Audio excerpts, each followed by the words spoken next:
Terima kasih atas kesempatan yang diberikan untuk bertanya.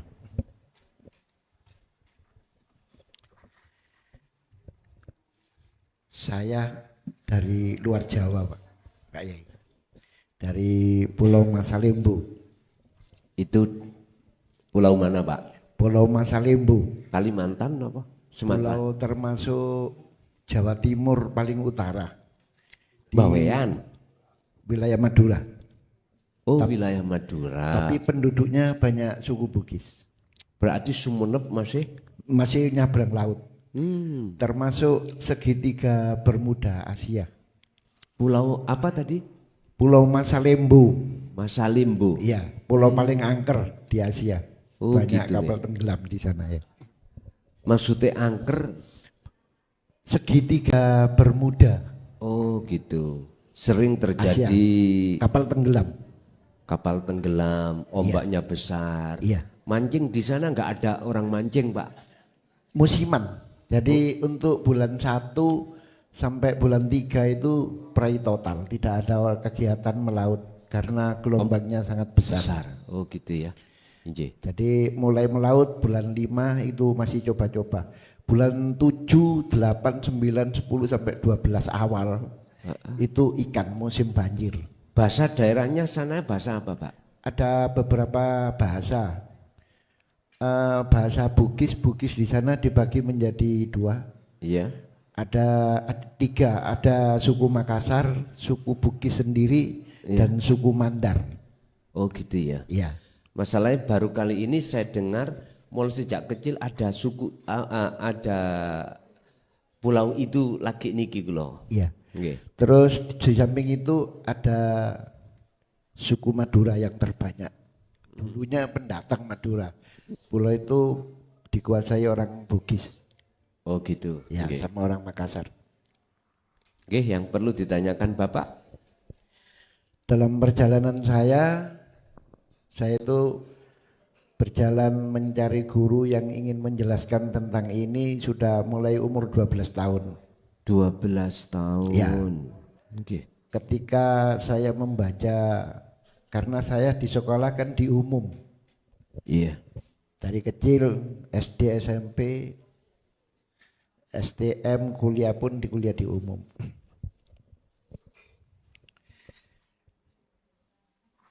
Yang menjadi pertanyaan saya ketika yang pertama, ketika kita bertajalli,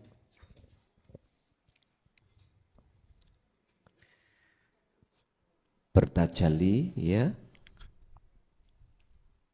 Saya merasa saya ini hanya tumpukan tulang dan daging yang tiada daya dan upaya kecuali atas kehendaknya. Betul. Gerakan, tingkah laku segalanya dari Allah. Dan gerakan itu serta tingkah laku itu dibagi menjadi 2. Ada yang baik, ada yang buruk. Walaupun pada sisi lain yang buruk itu berasal dari nafsu.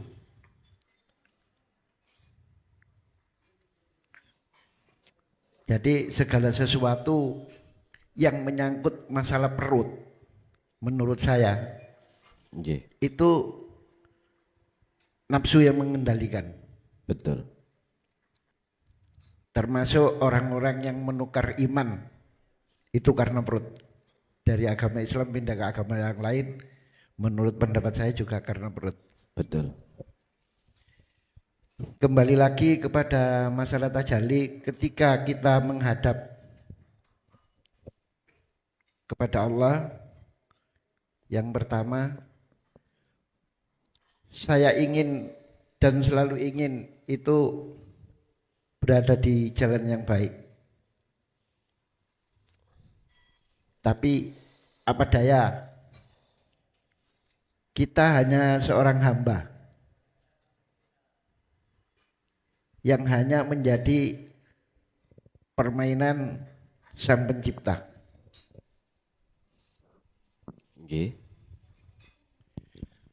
Agar supaya seorang hamba ini selalu berada di jalan yang baik, kiat-kiat apa yang harus dilakukan? Nggih. Karena yang saya ketahui dari beberapa kesimpulan, menurut saya Allah itu maha sakar PDW, tidak ada yang bisa mengatur. Nggih. Kehendaknya adalah mutlak. Yang saya takutkan,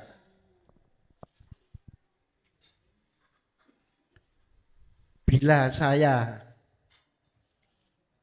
digerakkan ke jalan yang tidak baik, sementara saya tidak menginginkan keadaan itu,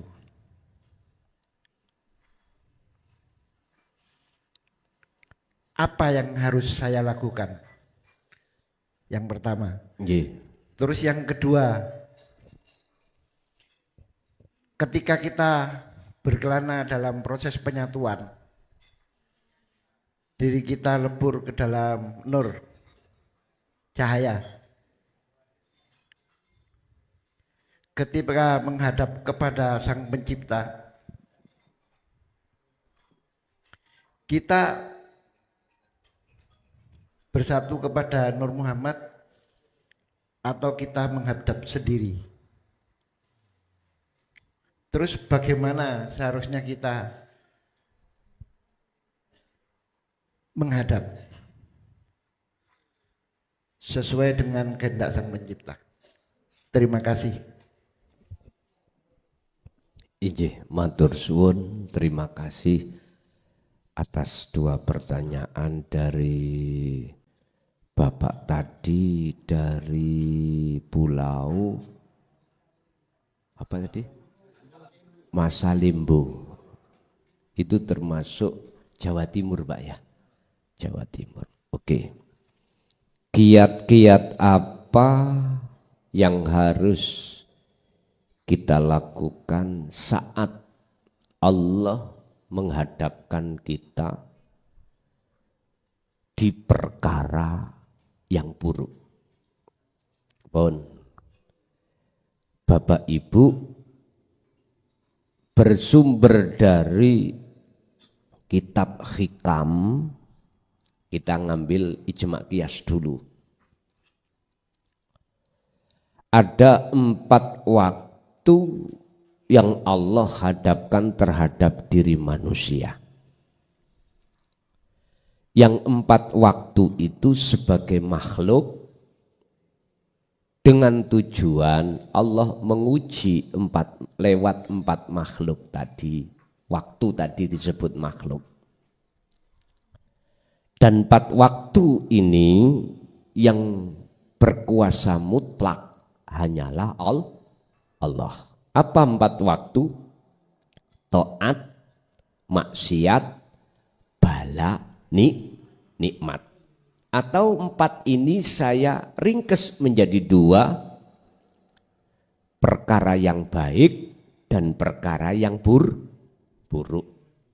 Ini miturut kacamata hukum syariah. Munculnya perkara itu baik atau buruk itu dari pandangan manusia. Kalau dari pandangan Allah, ini hak mutlak Allah. Hak mutlak Allah. Artinya yang menguasai segala hal apa yang miturut pandangan manusia mengatakan baik atau buruk, tetap yang berkuasa adalah Allah. Ini kita tidak bisa, Pak, mengatakan itu yang berkuasa Allah. Lebih-lebih perkara yang buruk. Sehingga dalam ajaran syariat kita, manakala perkara baik datangnya dari Allah, bila mana perkara buruk datangnya dari dirimu sendiri, dalam kurung nafsu. Loh, ini ada hujahnya Quran. Apa maksud itu?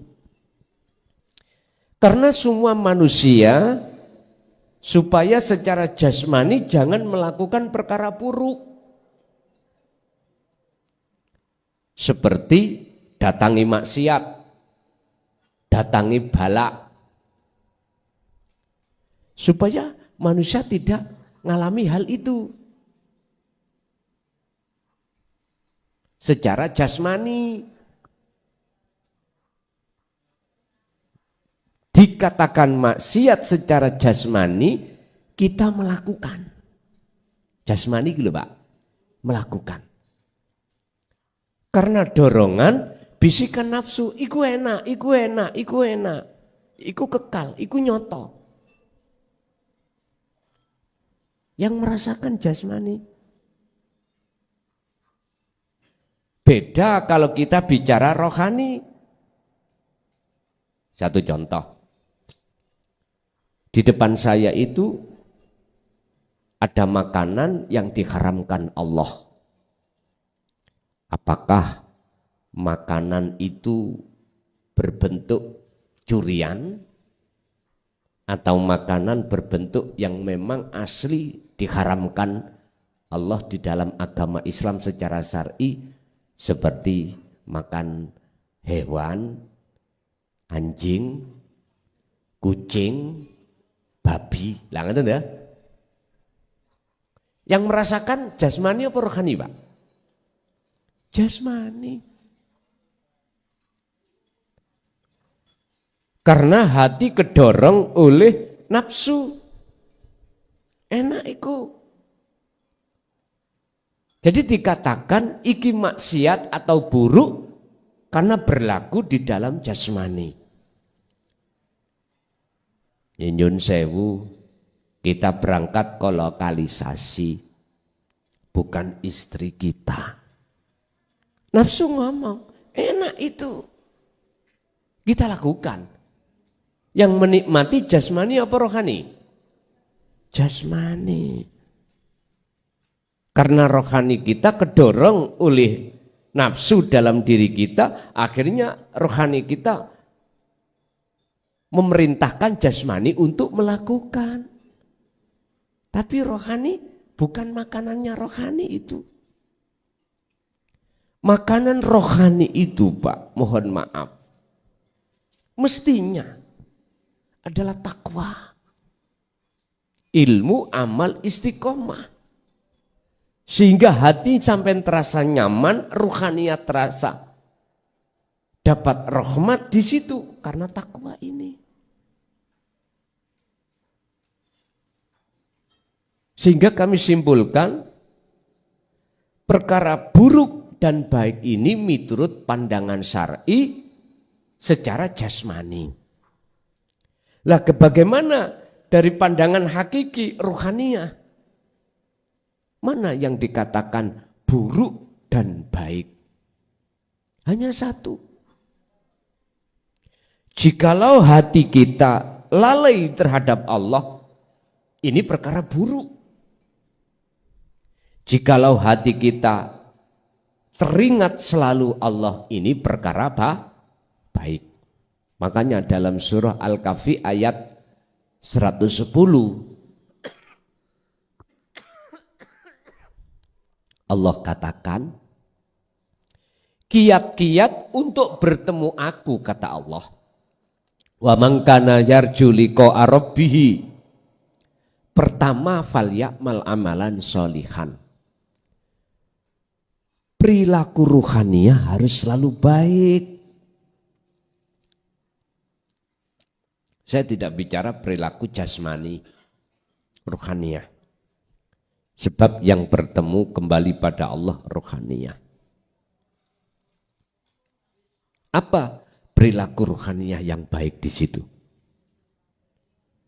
Ani'budullaha waztanibut tauhid. Condonge ati hanya pada wujude Allah. Bukan nama Allah, bukan sifat Allah, bukan zat Allah. Tapi wujudnya Allah. Mana wujudnya Allah? Itulah mausuf yang disebut sifat urip di dalam setiap diri manusia. Wal awwalu wal akhiru wadh-dhahiru wal batin. Wujude Allah iku ya ning jero ning jaba jenengan. Wong Jawa, wong Indonesia mengatakan hidup sebagai sifat, tapi maksudnya mausufnya yang disifati wujud itu yang mana? Itulah wujudnya yang dalam Al-Quran disebut sebagai ana, ingsun, aku. Inilah yang disebut tajalli tadi. Apa yang ada di dalam hati, aku nih makhluk sudah la maujud, sudah tidak ada. Yang ada cuman akunya Allah. Ini tajalli. Barang siapa yang sudah masuk di zona itu, wilayah itu, maka ruhaniyah itu selalu baik di mata Allah. Di mata Allah selalu baik. Urusan secara jasmani dihadapkan 4 perkara. Tadi ya, dia nggak punya kekuatan apapun untuk menghindari perkara buruk dan atau menjalankan perkara baik. Nggak punya daya upaya apapun, kekuatan apapun untuk menghindar atau melakukan, nggak ada. Karena dirinya sudah nggak ada, apa mungkin perkara yang nggak ada bisa melakukan sesuatu? Ya nggak mungkin. Apakah mungkin perkara yang sudah tidak ada bisa menghindari sesuatu yang buruk? Ya nggak mungkin. Nyun sewu Pak. Aslinya kita makhluk kan nggak ada. Asal muasal ya. Adanya sebab diadakan oleh yang ada. Dan disitulah nafsu diperintahkan Allah untuk menguji kesetiaan kita pada Allah untuk anikbudullaha apa tidak. Untuk selalu menghadap bertajalli Allah apa tidak. Akhirnya nafsu bisi inang ati sampen kali kula supaya makhluk iku dikongkon merasa ada. Kalau sudah merasa ada, otomatis akan apa jenenge melebar ya, melebar merasa keakuan kita yang bisa melakukan ini itu, punya ini, punya itu. Itu otomatis. Itu otomatis. Dan inilah Pak, yang aku sebut sebagai budaknya nafsu. Beda dengan yang bertajalli tadi. Apa mungkin saya yang tidak ada makhluk itu bisa melakukan perkara kebaikan dan bisa meninggalkan, menghindari perkara yang buruk? Ya enggak mungkin. Akhirnya di situ artinya bagi ahli suhud, ahli sufi, imannya cuman satu. Segala apapun yang terjadi di dunia, walillahil masyriq wal maghrib, itu cuman Allah. Tapi ini enggak bisa dipaksakan kepada kita yang belum menjadi kekasih Allah, yang masih di golongan am. Tetap kita akan mengatakan dengan dasar hujah di Quran, apabila perkara datangnya baik dari Allah, kalau jelek dari nafsumu sendiri, berarti ada 2 penguasa. Ini kita, iman kita masih menyekutukan Allah. Miturut kacamata ahli sufi. Makanya beliau hindari itu. Gak mau.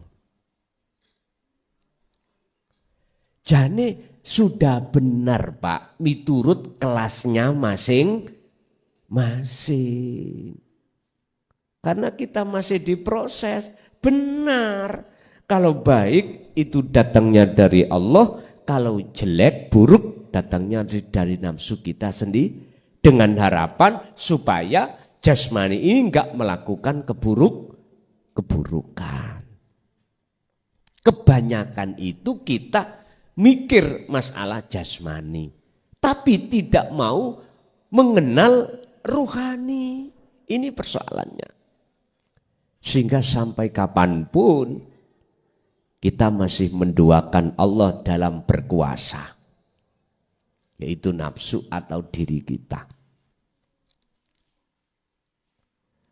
Bapak Ibu, jikalau betul-betul Allah meletakkan kita di dalam jalur tajalli, Pak. Mohon maaf, yang tadinya perilaku jasmani itu buruk, itu Allah kurangi. Itu pasti.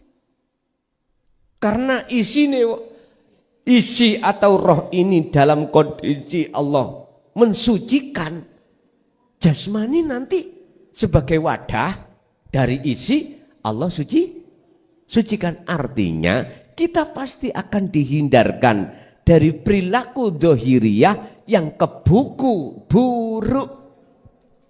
Otomatis nih Pak Nyun Sewu, jenengan sing tahu punya pengalaman jadi petani. Walaupun yang jenengan tanam jagung bijinya aja, gak katik kulite. Nanti kalau sudah muncul uwoh ada kulite mboten? Otomatis.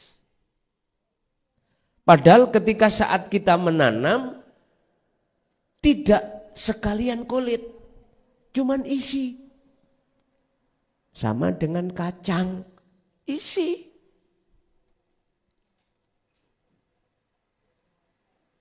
Nanti mengapa ketika saat sudah muncul buahnya itu otomatis ada kulitnya. Itu untuk mengamankan isi. Biar enggak ditotol manuk. Artinya Pak, orang yang hatinya berhakikat, walaupun awalnya itu jasmanianya itu molimo, tahu molimo ya? Pasti Allah kurangi nanti, bahkan langsung hilang semuanya.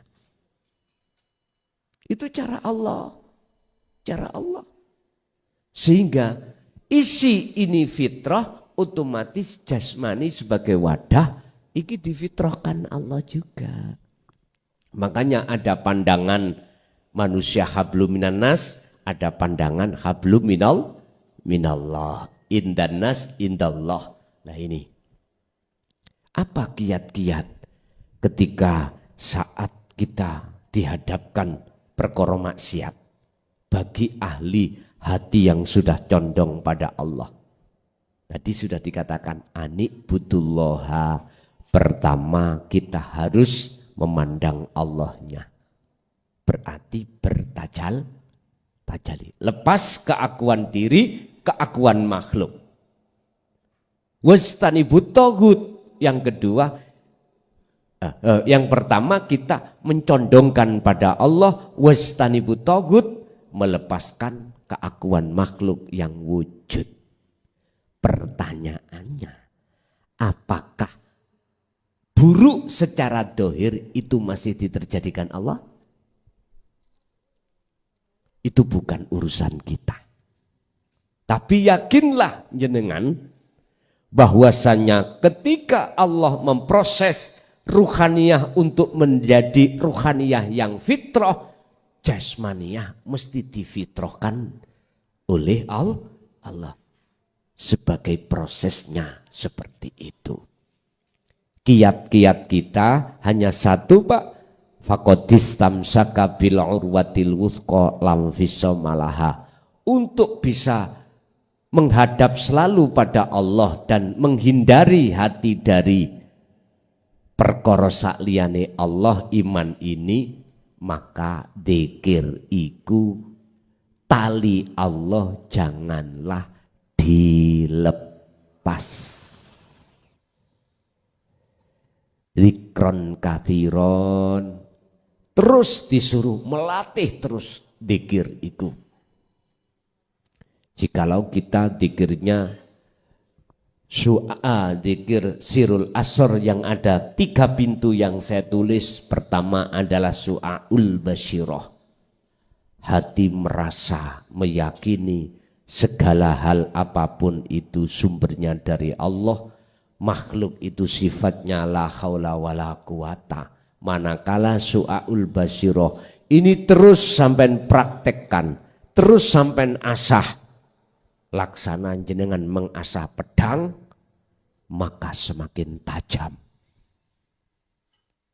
Artinya nanti Allah akan meletakkan kita di pos kedua ainul basirah, bertemu Allah. Rahmat tadi habis syifaun wa rahmatun, bertemu. Setelah di dalam hati jenengan sudah ketiadaan wujude selain Gusti Allah. Berarti kita kembali ke asal yang tidak wujud. Disitulah nyatanya yang wujud, yaitu Allah. Berarti disebut bertemu Allah. Itu adalah yang melihat Allah itu Allah sendiri. Itu sering diayatkan Allah, disindir Allah ketika jenengan iku meditasi ketemu diri jenengan piyambak. Itu ayat. Iku di dalam alam mukasyafah. Di alam muhadharah, ketika jenengan melihat pengilon, kaca pengilon lho Pak ya, kelihatan wajah kita sendiri, bukan wajah yang lain. Inilah tetanda bahwasanya dikatakan bertemu Allah yang melihat wajah Allah, wajah sendiri.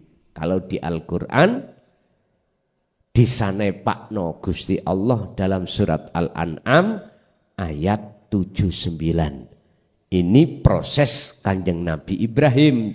Kisah ceritanya, ini wajah tuwaj, iya sesungguhnya kuhadapkan wajah ruhku pada wajah Allah. Yang sifatnya Allah lilladzi fataras samawati wal ardo. Sifatnya Allah yang menciptakan, menguasai, menggerakkan jagat langit dan jagat bumi. Jikalau saya tidak menghadap jagatnya itu, tapi memandang khaliknya yaitu wajhiyah, maka wama ana minal musyrikin. Nabi Ibrahim sudah tidak lagi dikatakan menyekutukan Allah. Saya sudah tidak lagi menyekutukan Allah. Begitulah. Itu kiat-kiat kita harus selalu berzikir.